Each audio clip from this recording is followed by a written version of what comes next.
All right, so we got Collin Gillespie in the house today. I'm a proud, I guess, like second father. I'm sure everybody else, I have a lot of second fathers too, claimed, that's watch and support from a distance and, knew Colin Gillespie when, knew Ryan Bates when, knew Kyle Pitts when, knew Colin Thompson when. I knew Colin Gillespie when he was shooting water on my ankle as our water boy at Archbishop Wood and was an unreal athlete as a little kid. And Colin's dad and family means a lot to me, and we'll get into that. But first off, how you doing? How you feeling? And what have you been up to lately? Yeah, I'm doing good. Those memories are kind of crazy, just running around on the football field, because we used to look up to you guys when you guys were playing on a football field. So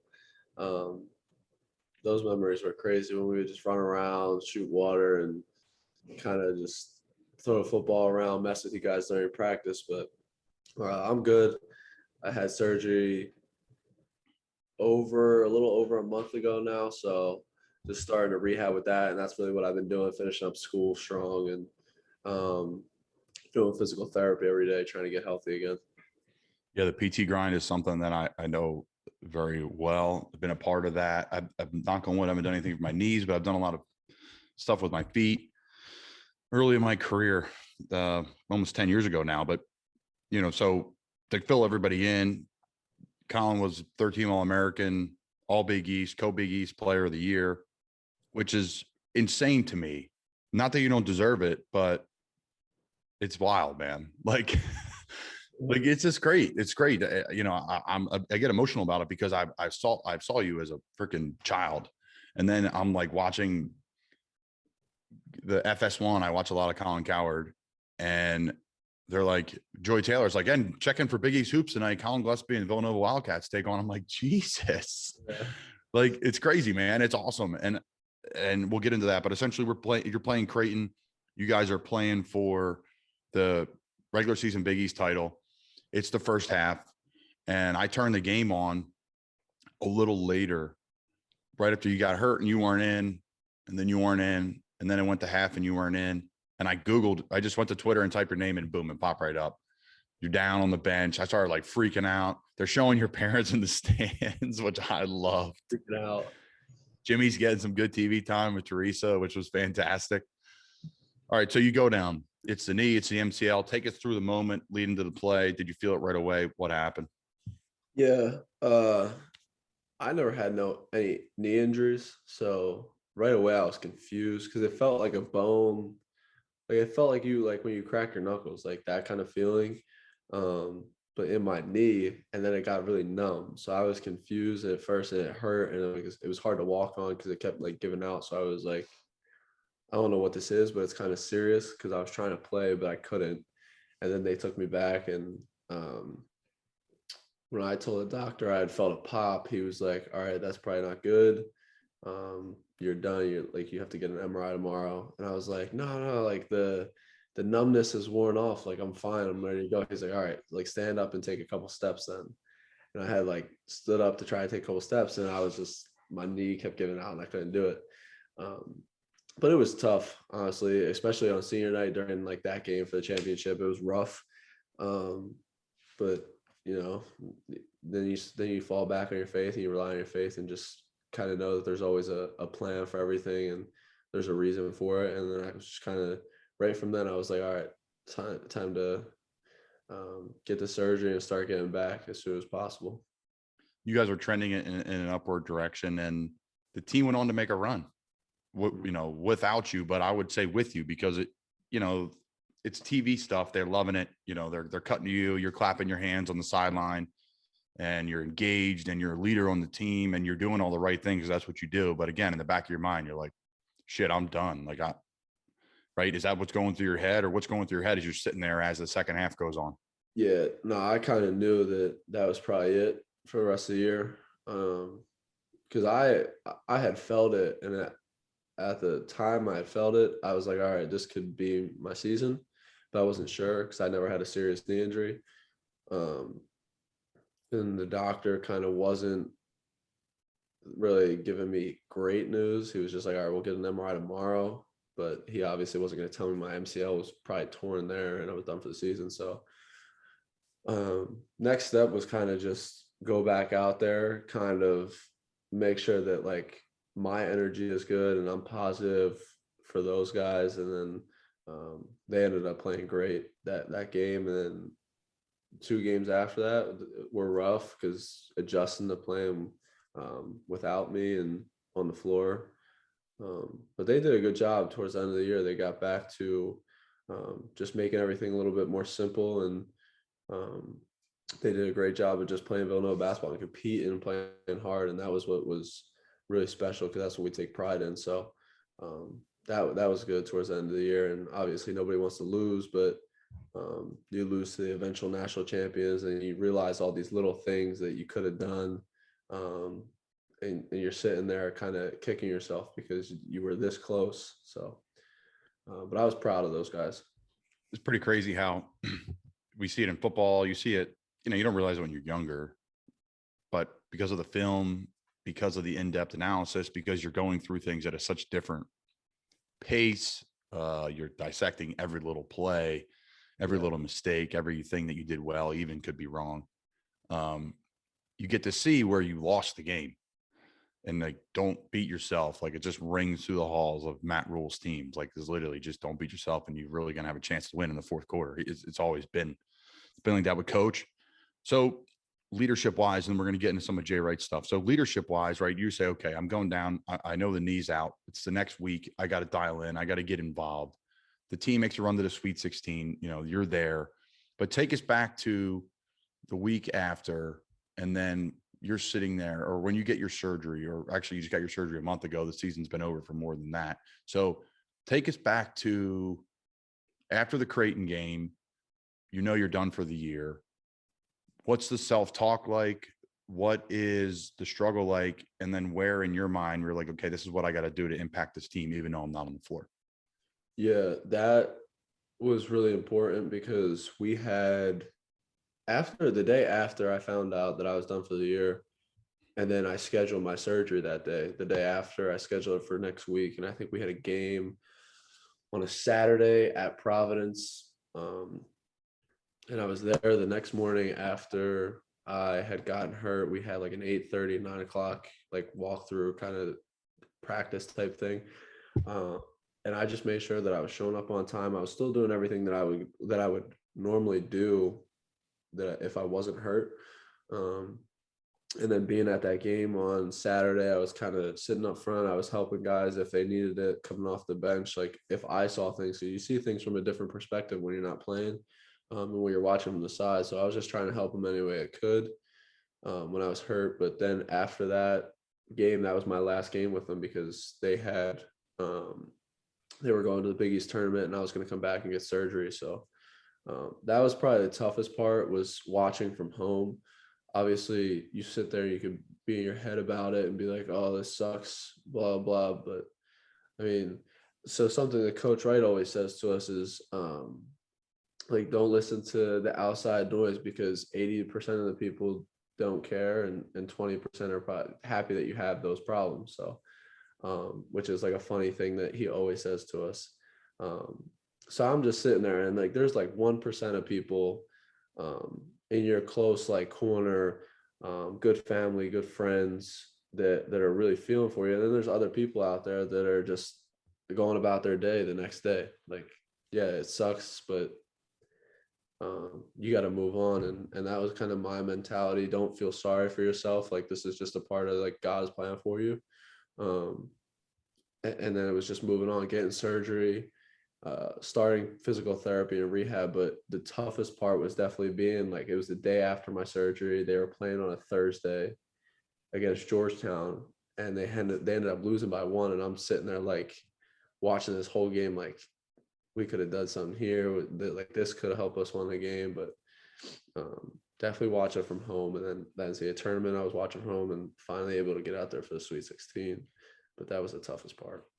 I'm assuming you haven't watched a game with your parents in a long time, and you had to watch a game. Probably you were watching it with your parents, all the games with your parents while you're at home. I watched the Georgetown because I was still at school, because I had gotten surgery right up here at Bryn Mawr, So I for the Georgetown game, I was here with my mom and my girlfriend, and like my mom she's gotten crazier watching games now. And then I went home and I was watching it with my dad, my brother, my mom, my girlfriend, my sister maybe was there, and my dad screams at the TV, my mom screams at the TV. Me and my brother sit there and look at each other like, what happened? Why do they get so angry at the TV now? But I guess it's just like years of like, you kind of get used to it watching your kid on TV, and now I'm sitting there on the couch with them like, you guys just relax, just calm down. This is what we do. No, I've had a lot of weird times in and out of leagues and whatever, watching, like sitting at, especially with the NFL, because everyone's got opinion about that. It's like sitting on a Sunday at the bar, like having a beer and eating some wings, like just a normal Joe watching the game. And literally like 3 weeks before, I was like in preseason games, and that's such a struggle. It was like such a struggle. I was wondering, I'm sure you've had that, or you've been playing a lot. That was your first time out. So it's like, it's weird, man. Like sitting on the couch with people, and like, it's just, your mind's probably at a whole different level too. Like you're seeing the game, you know, the calls, you know, everything, you know, why this happened, you know, why it didn't happen. They're asking you why it did or did not happen, or you're explaining why it did or did not happen. It's The worst is when they like say something and you know they're wrong. dead wrong. Like literally couldn't be any more wrong. Oh, it's the worst. And you're like, just relax because you're wrong. But like, I'm not trying to be mean to you about it, but you're wrong. And you just need to calm down. It's so tough, dude. And you got to explain it, but you can't explain it. The play's already going the other way. Yeah.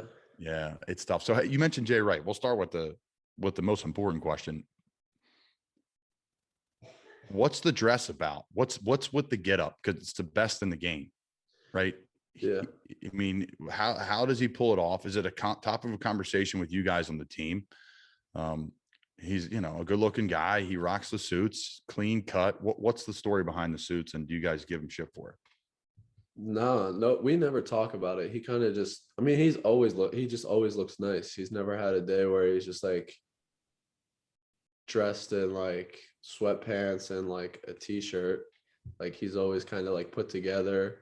And I think that's just kind of how he approaches every day. Like everything's like in order, and like he's like got like his schedule together, what he needs to do, what he wants to get done. And I think that's kind of just a part of it. Like with the suits, that's just like a game day thing, and like you look nice. And we had his tailor passed away actually in the middle of this year, so that was like sad news because we all knew him. He would come around and he was a great guy. He would like get Coach Wright suits, and I think our assistants would go to him. So he was a great guy, a little Italian guy that used to always come around. So he'll be missed definitely. But yeah, Coach always dresses nice. We never like give him shit about it. It's just kind of his thing. I mean, he does it really well. He rocks things really well. He always looks. He pulls it off, man. He's the most talked about man in college basketball when it comes to that. I mean, he's most talked about man because you guys win, you know, consistently. He's been doing it for a long time. As a leader on the team, as someone who, you know, came in, played right away, what's the biggest difference from Coach Wright, if there is one, from when you got there and in 17 and now you're going on your 5th year? Yeah, our relationship has probably developed most over the 4 or 5 years I've been here. Because he's a Council Rock guy. His brother coaches there, or did coach there the last couple of years. So he's from the area. I'm a Northeast Philly kid. But yeah, I would say our relationship, just kind of going through so many different things, experiences, situations together where you learn and you grow from it, and it makes you closer because he puts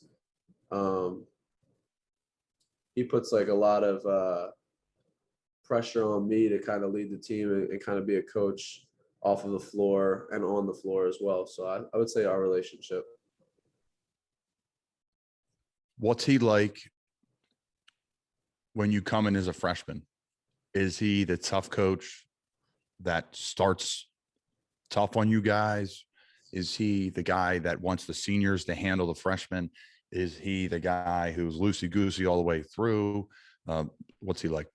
Yeah, no, he's not loosey goosey. He's definitely a tough coach on you. He wants you to get better. And I think that's part of the reason why I chose Villanova is because he wants you not only to be the best basketball player you can on the floor, but he wants you to be the best man that you could be. And he wants you to grow and develop in that area too as well over your time at Villanova, which is really something special that I saw. But he's tough on you. I mean, he wants the best out of you, and he knows that obviously he doesn't want to yell at you. Like he loves us like he's like we're his own kids. And I think that's like any coach that you get around that has that kind of message is special. But he gets on you because he wants the best out of you, and you gotta understand that, and you gotta take it as tough criticism, but it's really tough love. So, and then as you get older, your relationship grows with him in the program, and it gets easier, and you can go to him with more things, and you have a little bit more say in certain things. So when I was a freshman, it was tough because he would get on you a lot. He would get on myself and my other teammates, but he also relies on his seniors a lot and his upperclassmen to kind of just like steady the ship, I guess, and make sure that everything's like in order. And there'll be days where I have to like run a workout or run a practice because that's just like you're a fourth or fifth year guy. You know what it is in the program. You know what practices should be like, and he relies on his older and upperclassmen a lot. Speaking of upperclassmen, there's a lot of them that are in the NBA. And we're going through your Twitter, you're retweeting all your NBA brothers from Nova, and they play all across the league. They weren't high draft picks, but in the NFL, there's a lot of Temple guys. It's a very well-respected brand that I didn't even know until I was with the Giants, and people were like screaming Temple tough down the hallway, and Evan Ingram, the first-round pick, tight ends right next to me, who went to Ole Miss and was an All-American, and I'm honorable mention All-Athletic Conference with 3 catches. Like I shouldn't be getting yelled at by the scouts down the hallway, but they're like Temple tough, Matt Rule. Like there's a thing. Is there something that you can't put your thumb on, but they know that when this team's drafting or free agent signing a Villanova player, they're getting that sort of player because it's working in the NBA and they're not high drafted guys? Yeah, definitely. There's a kind of respect for Coach Wright because he does it at such a high level, and he's successful at this level. So, or he has been, and I think that's just like a really important thing because he coaches in the Olympics. So he's coached NBA, USA guys. He's been around guys like Greg Popovich, Steve Kerr. So he's really good friends with all those guys, and he's just well respected within that league and also within the college basketball. So I think that is a thing that happens where Villanova guys coming out, you're respected and you're well known. You might not be taken as high, but when they draft you, they know what they're getting because you're a Jay Wright guy and you're a Villanova guy. So I think that is definitely a thing. And I could see it with the Temple thing in the NFL as well. I know Rule loves to take guys. You see stuff on Twitter and you're like, Panthers are signing so-and-so, Temple graduate. And I'm like, that's Matt Rule's guy. Yeah, if Jay Wright was in the NBA, you got because you know that you could you have that relationship with him and you could talk to him a certain way and you know what you're going to get out of them. You know the work ethic because they've done it in college. So yeah. I think that's what is really important. And Coach Wright is friends with a lot of guys in the NBA. So he's able to get in contact with them, or if they want to get into contact with him about certain guys that are in the league right now, he can. And they know what they're getting out of the Villanova guys that come to the league. I think the most important thing that I could give to you as an old man now who, loves being involved in what you're doing. And, we've become friends from afar over the years. We've been friends for years, but the older you get, more in common you have, the more you have going on, you'll see when you graduate. But my point is the best thing that you just said right there is you know what you're going to get. You know what you're going to get. And that's been the best compliment I've gotten as a player is, you know what you're going to get every day. It is what it is. You know what you're going to get. You know what you're going to get from Collin Gillespie every single day. There's value on that, tremendous value on that. You know what you're going to get from Villanova player. But for people that have no idea who Collin Gillespie is, what are they going to get every day when he walks on the floor? Yeah, somebody that's bringing energy every day, and no matter what it is, I'm going to work hard. I'm going to give 110% to what I'm doing, because that's just how I was raised. That's how I was brought up. And then even when I got to Villanova, it kind of just went to another level. Every little detail matters. The way that you talk to people, the way that you greet people, and then just how you carry yourself as a person, as a man. So I think every day I'm just going to give everything that I have. Respect everybody, and try to get that same respect, and kind of carry myself in a really good manner, and always bring good energy. Yeah, that's something you could control for sure. On the bad days, because there's some, or days that you don't feel the best. Yep. Or days, things in your personal life are creeping into basketball or football, because they happen. People say that shouldn't. It's not real life. It happens. What are some of the verbal cues when you're walking on the floor to get yourself focused, or you miss a shot, or whatever it may be, a turnover, to get yourself back locked into the moment? We say attitude every day. That's something that Coach preaches. Something you just said, control. Like, it's something that you can control, and he says control what you can control. And one thing that we can control is our attitude. We have it all over our walls in our facilities. Coach says it every day. When we break a huddle, we say attitude, because there could be, no matter if there's a good situation or a bad situation, no matter what situation you're in, one thing that you always can control is your attitude and how you respond on the floor to the next play. If you turn the ball over, how you're going to respond next play. You're going to go back and get a stop, or you're going to just let somebody score. And I think that was something that really stuck out to me when I first got here, because you don't know what college basketball is. And in high school, you make a bad play, you're like, oh, whatever, like, next play, and you get something happens where it's bad. But I think as you get older, you start to realize, all right, like, that play's over with, and you're like, it's done with. Just like, get back in the next play, make a play to help your team. So we say attitude, and that's the big word within our program, and something that we carry around every day, because Coach says, it's something that you can control. Yeah, attitude. I like it. Coach rules is what's next. That's always his thing. What's next? Good, bad, and different. Never look at the scoreboard. It's always a what's next thing, whether you're having fun or whether you're going through struggle.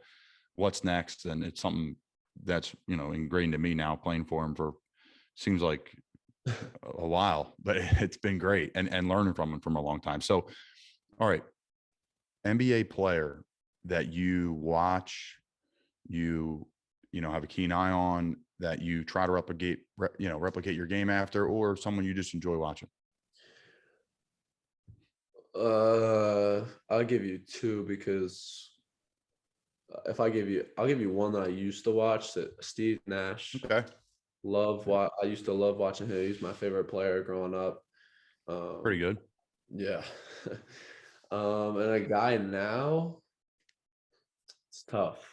Because I like, when I turn the TV on, I'm looking for games to watch. I always turn on Villanova guys, because I want to, like, watch my teammates and watch my guys. But if I had to say that I had to watch one player, wow, this is tough. Who are you watching? Like, who is like, okay, like, I watch a lot of NFL tape, right? Even when I was in college, like, I watched a ton of Jason Witten. I wanted to see how teams are running, outside zone, so maybe some teams maybe run some of your form of your offense in the league, which a lot of teams do.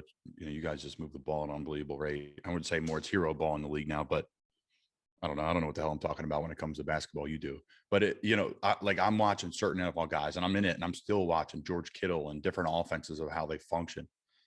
Is there somebody that, that Jay Wright brings up and sends maybe a clip, or says, hey, listen, this is what we want you to do?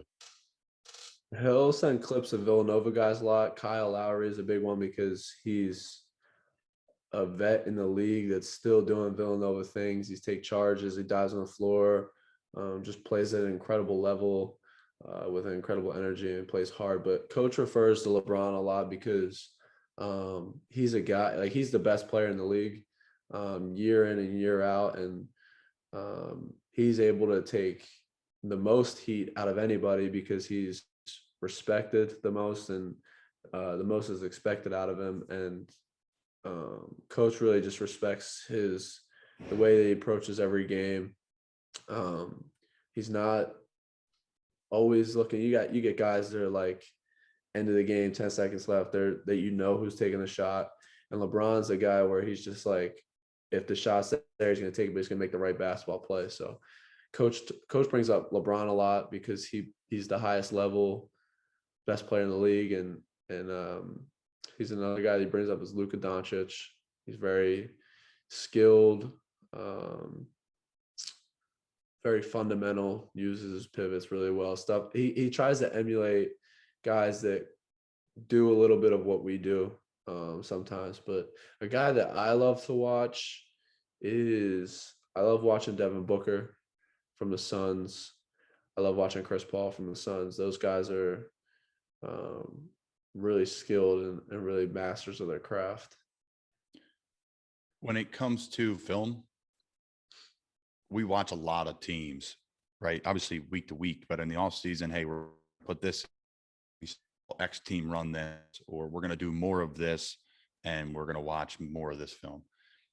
In basketball, are you guys constantly watching film of yourselves, other people? Take us into maybe an off-season film room.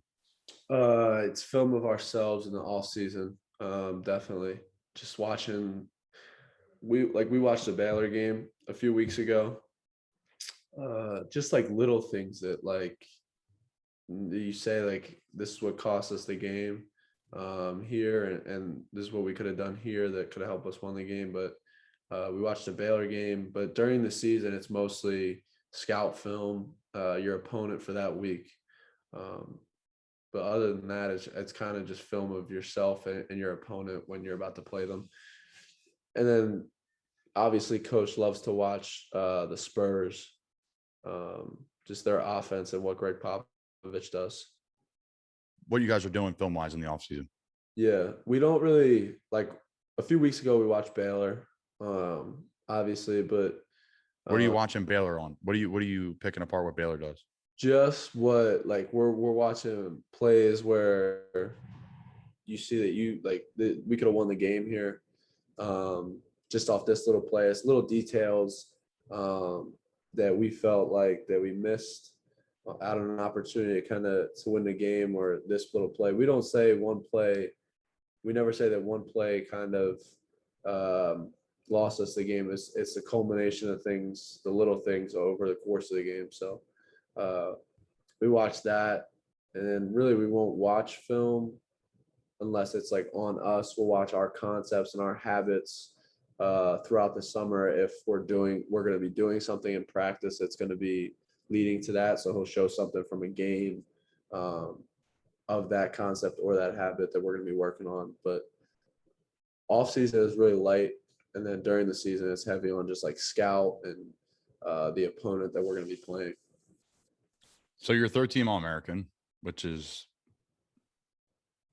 I mean, awesome, bro. Right? Like, that's one of 15 guys. That's just unreal. I'm so proud of you. I'm so happy for you. Like, that's just awesome. Knowing you and your family, that's incredible. So you're third team All-American. You're going to face the best guys every night. You guys play in a tough league. You guys play tough out of conference schedule. Who's the best player you played against this year? Who you respect the most? I think there's sometimes I don't play against the best guy, but I respect them. Yeah, I respect a lot of guys in our league, because the Big East, I feel like the Big East is the toughest country in the league because you're getting everybody's best shot every night. It's tough physical basketball. Guys I respect. The kid who also won Co-Player of the Year from Seton Hall, I really respect him. His name's Sandro Mamukelashvili. He was a senior. Really respect him in his game. He plays super hard.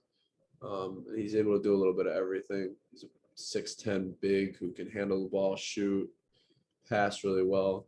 That's part of the reason why he was Co-Player of the Year. I'll give you a guard that I really respect. From Butler. His name's Aaron Thompson. He's just tough, physical. He actually played with one of my teammates in high school. He was on his team, but he's tough, physical. He'll really get into you and defend. And he kind of just plays his role really well for them. He's a leader. He's able to get guys shots. And honestly, there's a lot of guards. Like, you can name a bunch of guys like Marcus Zagorowski is from Creighton. He's one of the better players that I played against over my 4 or 5 years here. And then you got younger guys that just came in the league. That kid from St. John's, really tough player. Kind of is another guy that'll just get in you and guard for 40 minutes, and he's like a pest. So I respect like everybody in our league, and there's nobody. I think that's something I learned. Like, you can't take anybody lightly. You can't disrespect anybody because they'll beat you any given night. So I respect everybody in our league. You said Big East versus other conferences. I can relate to it 100%. It's just a different vibe when you go play other conferences. Yep. When you guys play certain teams, say you play whatever from, you play someone from the ACC, or you play someone from the Big Ten. Is there something like in the locker room after you're like, yo, that was just a way different game than normal? Yeah, you could when you come out of games, you could sense if it was tough and physical or not. And I think every night after every Big East game, it's like, even before the game, going in, you're like, this is going to be like a bloodbath. Like, they're going to do whatever it takes. They're going to be physical. They're going to hit you, do whatever they need to do to win. And I think that's just something within the Big East where you just know that is coming every night. Free time as an injured athlete is way different than free time, especially with a lower extremity.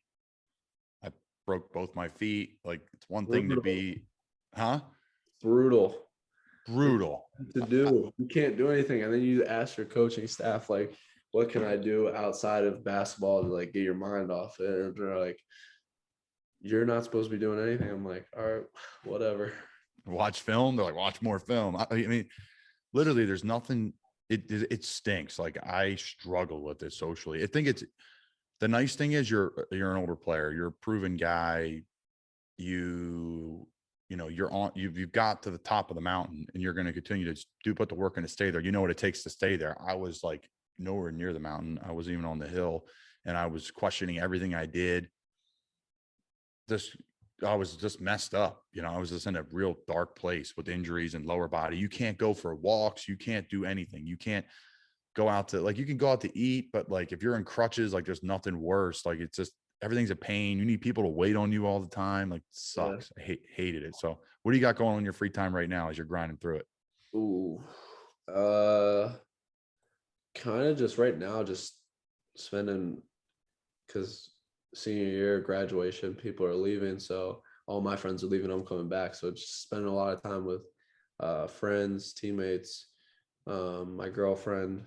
But something that I love doing outside of basketball, I love to golf. So just as much as I can get out there, I can, but nothing right now. I'm not allowed to. I got to wait some more time, but I love to golf. You can go putt though. Yeah, I got a little putting system in my room. Wow, so you're getting into the golf game big time. Yeah. After, I would say, because I would always play with like a high school friend of mine. We would play in the summers, like when I was free, on weekends, or even when I was home, we would play a lot. And then probably last year or the year before is when we really got into it. Just kind of, I mean, you might as well start learning now, like when you're younger, because you're going to play when you're older, whether you like it or not. I feel like that's just like everybody. The rite of passage. Yeah. It's the rite of passage. It really That's is. Fantastic. So the golf is what you're doing in the free time when you're healthy. Yeah. I mean, I remember being out there in a boot, just putting, just to get outside, just to go do something. So that would be my one free time suggestion. Yeah, it's so good to like just go out there and like, you're not thinking about anything else while you're out there, because you're like pissed that you're like the way you're playing about that. And it's another way to like, it's competitive. It's another thing you can do that's competitive. Yeah, absolutely. No doubt about it. All right. So what's next for you here rehab wise? What's on the docket? Where are you at right now? And what's the thing you're looking forward to the most? I'm at school and I'll be up here probably throughout the summer. A lot of our teams going home after finals. I'm gonna stick around up here, get through PT, um, and hopefully get healthy by August, where I'm 100% where I'm doing things. But right now, I'm just gradually moving along, using different things to help myself, like swimming, getting on the treadmill, and using the altered G machine. So um, I'm doing a lot of PT over the next couple of weeks, next couple of months, and that's all it'll really be. Maybe get to the shore here and there. Uh, Obviously, love the Jersey Shore. So Yeah, Ocean City, shout out. So we got a couple good. We got Cape May Brewing Company as a sponsor.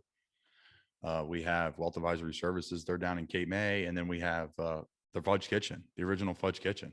okay, yeah, yeah. So we're Jersey. We're Jersey strong, Jersey Shore strong. I live in Cape May now, so yeah, man, we're Jersey Shore podcast for sure. But I want to swing it back to this. This is something I want to talk to you about. So, all right. So when I hear Collin Gillespie and I'm following you a little bit through my time, and you were like, when I left and saw you, you were like the kid on the sideline, like rolling around, like tackling other coaches' kids. Like that's the last time I saw you. And then fast forward, I'm not back around Wood as much. And I was in college and down in Florida and at Temple. And I hear all of a sudden Colin's killing it in basketball. And then I talk to people. I'm like, well, what happened? Like, how did the growth go? And everyone said, like, every year he just became a little bit better and he got a little bit bigger. And all of a sudden, like, he's dominating at the Palestra, which I saw. And you are going to Villanova. So take me through the journey of high school basketball and AAU and, what led you to get the Villanova offer? Yeah, that was obviously high school best years of your life, with your friends that you'll have forever. I still have my guy friends I talk to all the time. But I think like what you said, it was just kind of gradually just get better each year. I knew the work that I was putting in, and um, I knew that it was going to come at some point because you're working that hard. So um, I was just staying true to myself and going to the gym, working out, and I just gradually got better. I got a little bit bigger each year, and by the time I was a senior, I was 6'2", and I was like, I don't want to lose again. I want to get to the Palestra, and we had three other seniors: Sean Thompson, who's a football player, Matt Sturdy, and Keith Otto. So we were just like, we're not trying to lose this year, and we want to get to the Palestra, and that was always our goal for our first 3 years, and we never had. So we were going to do whatever it took to get there. That was one of the most fun special seasons I've ever had playing basketball because they had a group of guys that kind of just believed in each other. So that was really special. And then I got the scholarship in the middle of my senior year, early part of my senior year. I was just playing really well, playing with a lot of confidence, a lot of freedom. So our coaching staff like believed in us, believed in the senior class. So that was good. And AAU was always difficult up until my junior year because I was balancing football and basketball. I had to kind of pick and choose what I was going to go to when I was going to go to it, and I was not going to miss Wood football 3 days. So I had to pick and choose for the first couple of years of that. Was not going to miss. Not going to let Coach Devlin get on me about missing football to go to an AAU tournament. That probably wouldn't have went over well. Were you coach? Was your dad coaching then still? Yeah, because he stopped. I stopped after my sophomore year when we won a state championship. It was like Ruben and Nair and Bates and those guys. And I was like, you know what? I think it's time for me to get out of this. Because I think I was playing JV my sophomore year and I wasn't playing varsity and I was smaller. And then I knew that Russo was going to be there for another year. And I wouldn't play until my senior year. So I was like, I got to decide what I want to do here, whether it's basketball or football. Because I originally came to school because I wanted to play football in college. It was weird. My brother was a basketball kid when he was younger. I was a football kid. And we kind of flip-flopped. So, But yeah, I had to decide when it was time to get out, and it was after my sophomore year. I was like, I might as well go out on a state championship. Yeah, so I had to decide whether to go out and pick football or basketball. I was a Yeah. hockey player, and Devlin nixed hockey right when I got into the building. That's over freshman year, and then I had to decide. And after my sophomore year, I put the ball away, and Yeah. yeah, I had to do it. I wish I didn't. I probably should have continued to play, but there was at the time, it just wasn't a good marriage, and it was it was all football, baby. It's all football. It's a Tough football to school. balance. Now it's a basketball school, man. Yeah. They're tough to balance, especially in the summer when you got to pick because you have AAU in the summer and you have camps in the summer for football. So it's tough to balance. Yeah, it is for sure. Your father. So we'll touch on family and we'll wrap things up. But so Colin's dad was a freshman football coach. I was devastated. I was not on JV varsity as a freshman. Two other players were successful players. Both of them went to play in college, and I was pissed. But I got to stay down, and it was the best thing that ever happened to me. I became a leader amongst my peers. I was coached by your dad, Coach Drum. Shout out to the drums. And yeah, it was unbelievable. And I established a great relationship with your dad. And then we went to varsity, and your dad became the tight end coach. And I worked with him for 3-4 years. And it was the best thing ever happened to me. We've got close. We stayed close. I saw in Philly when he became a lieutenant, which was really cool at Temple. Yeah. And he means a lot to me. Your whole family does. It's been really cool for me to see you go and just follow all you guys. But what's your family mean to you? Because I know you guys are posting about a lot of it on social media. Your parents are visible all the time. What does your family mean to you, and what's the impact they've had on your career? Yeah, they mean everything to me. They had a huge impact on my career. Not only my parents, but my brother and sister as well. My parents had done everything for me, whether it was getting me to games, getting me to practices while they were working, making sure that I was always there for them and I was always showing up. Um, so, I mean, they've done everything for me in my football, basketball, baseball career, but mainly my basketball career, making sure that I'm getting to AAU tournaments and really just spending a lot of time and giving up a lot of their time to make sure that I was doing what I love to do. And they had to do it with my brother and my sister as well, because my sister was a swimmer. So, and then my sister and my brother just constantly supporting me, always being there for me. They try to make it to as many games as they can, and they're always watching. So they definitely mean a lot to me, and it's really, I'm very lucky that they're my family members because they would do anything for me and I would do anything for them.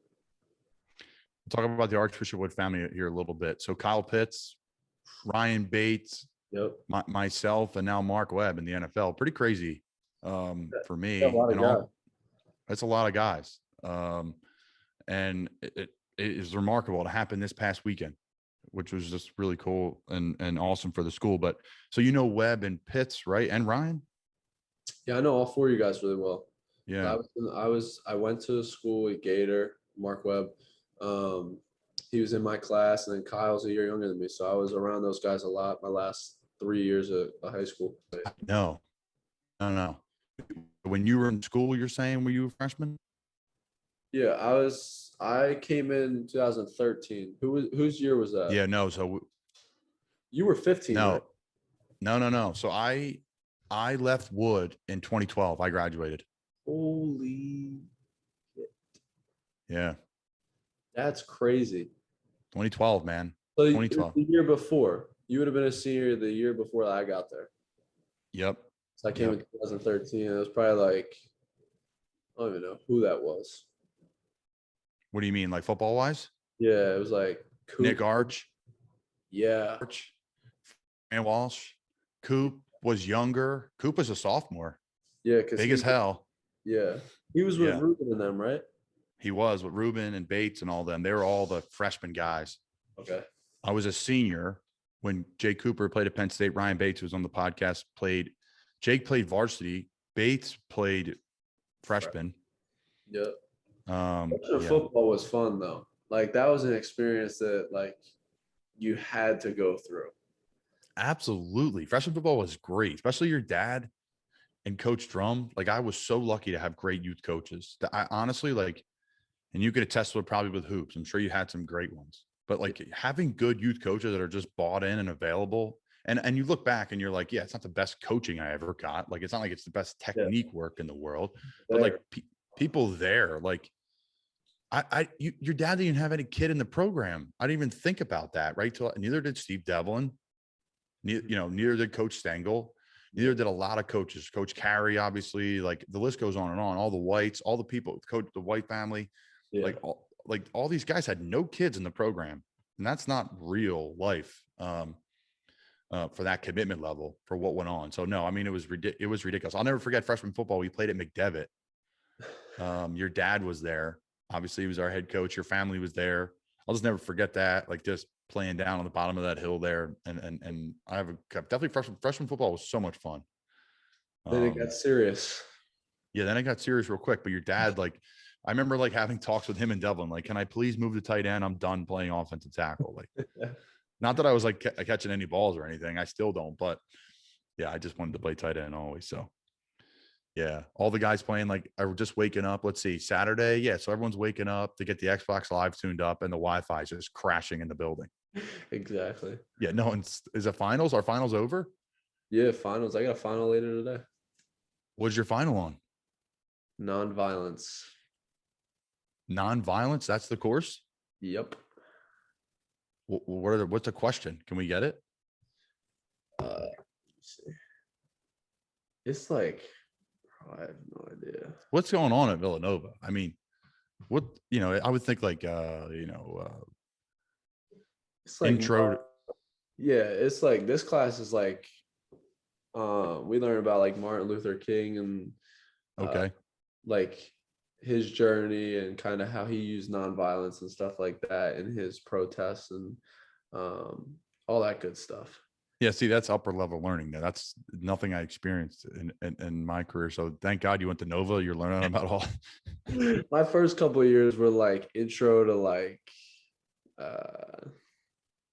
there's a bunch of different things I took, like ethics, stuff like that. Just just grinding on. Before we wrap things up, what's it like being a student athlete at Villanova? Like, it's tough. Is it tough? It's like anywhere else. It's like you gotta figure out how to balance school and your sport because you're doing over 20 hours of work in sports each week, and then you also got to get your schoolwork in. So it's like anywhere else. The schoolwork is like they expect a lot out of you. It's a really good school, but you got to be able to balance both, just like anybody else. And I don't think it's easier or harder than any other place because I know what it is to be a student athlete, and I know other student athletes on campus. So I know what it takes, and I know that other people are also going through the same things at other schools. Are the student athletes close at Nova? You guys spend a lot of time together? You spend I spend a lot of time on the basketball team, but I also know some football guys from the area. Cool. And like when you see them around campus, like you see them, you talk to them because like you just know that you're a student athlete. Yeah, no. All right. And I have two questions before we wrap things up. I'm stringing it along. Yeah. All right. So your strength coach. Yeah. I'm going to follow. He's a local guy. Talk about him and how important he is to Villanova basketball. One of the most important people we have for sure. Just in terms of your body and strength and conditioning, but the way that you eat, like the way that he approaches every day is kind of ridiculous. Like he wakes up at 4 a.m. He's lifting and making sure that he's treating his body right, and with what he puts in his body, what he eats, he's really healthy. And he kind of just projects that onto us. And I think that makes a lot of people better. And you really buy into it over the course of your 4 years here. So I think he's one of the most important people that we have. Yeah, he does a great job. Shaq Fit, check him out on Instagram. He's a moose, and I forward it to all the kids I coach and whatever because they, we don't lift during basketball season. I was like, pretty sure Villanova lifts like 3 or 4 days a week. So, you're not maxing out, but it's what you guys are doing is awesome. All right, finally, So I've been able to be a Villanova fan through my transfers and all the chaos of college football that I went through, because Ryan Archidiakono and you played back to back. So Ryan and I played football together. Probably one of the best football players I've ever played with. I say that a lot when people ask. Ryan's one of them. He was unreal. This was 7th and 8th grade, but he probably would have been a great football player too in high school. He'd been really good. I don't know what he would have played, but he was a stud. So talk about a little bit of your and Ryan's relationship. You stay in touch with him. Do you watch him in the league? And what, when's the last time you reached out to him? Yeah. I mean, I worked out with his brother over. Yeah, Chris is on the team. Yeah, I worked out with Chris over quarantine. We were together a lot, and Ryan was actually popping in and out when he was home. But I watch him all the time, just like the other Villanova guys. Like, you just want to watch them when they're in the league. You want to support them because you want to see like how they're taking Villanova things and kind of putting them in the NBA games. So that's always interesting. But I reached out to him earlier this year. We were kind of just talking about when I was going to leave school because I was thinking about picking an agent. So I kind of just relied on him for advice. And obviously, he's a great person to look up to because he's done the Villanova 4 years, and he knows what it is. So, like you said, he's a great dude and great guy to look up to. Yeah, no doubt. That one of the highlights of my pro sports career is actually standing on center court with the Bulls logo with a picture with him and I. That was like something I'll never forget. And we were both, I was playing for the Bears and he was playing for the Bulls, like two iconic sports franchises. And we just started playing for the same CYO team together. So yeah, I've been spoiled watching Villanova hoops, and I get another year selfishly because of you. So I appreciate you coming back.